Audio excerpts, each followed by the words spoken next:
ایک ماہ کے دوران 11.9 ملین زائرین نے عمرہ ادا کیا۔ مسجد الحرم اور مسجد نبوی شریف کی دیکھ بھال کی جنرل اتھارٹی نے کہا کہ ایک ماہ یعنی جمادی الاخر میں مقدس مساجد میں نمازیوں اور زائرین کے مجموعی تعداد 68.7 ملین رہی، جو گزشتہ ماہ کے مقابلے میں 2.1 ملین زیادہ ہے۔ خبر رساں ایجنسی SPA کے مطابق مسجد الحرم میں نمازیوں اور زائرین کی تعداد 30 ملین سے زیادہ رہی، جبکہ 11.9 ملین افراد نے عمرہ ادا کیا۔ 94,000 سے زیادہ افراد نے ہجر اسماعیل میں نماز ادا کی۔ اعداد و شمار کے مطابق ایک ماہ میں بیرون مملکت سے آنے والے عمرہ زائرین کی تعداد 1.7 ملین سے زیادہ رہی۔ ان کا تعلق مختلف ملکوں سے ہے۔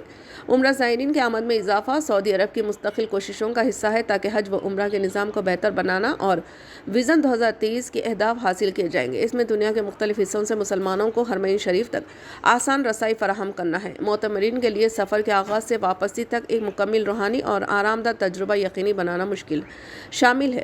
مسجد نبوی میں ایک ماہ کے دوران نمازیوں اور زائرین کی تعداد 23.1 ملین ریکارڈ کی گئی ہے۔ روضہ شریفہ ریاض الجنہ میں 1.3 ملین افراد نے نماز ادا کی۔ روضہ رسول پر حاضری دینے والوں کی تعداد 2.3 ملین رہی۔ جنرل اتھارٹی مسجد الحرم اور مسجد نبوی میں آنے والے نمازیوں اور زائرین کی تعداد کو ٹریک کرکے جدید سینسر ٹیکنالوجی کا استعمال کر رہی ہے۔ یہ نظام آپریشنل کارکردگی کو بہتر بنانے، ہجوم کے بہاؤ کو منظم کرنے میں معاون ہے۔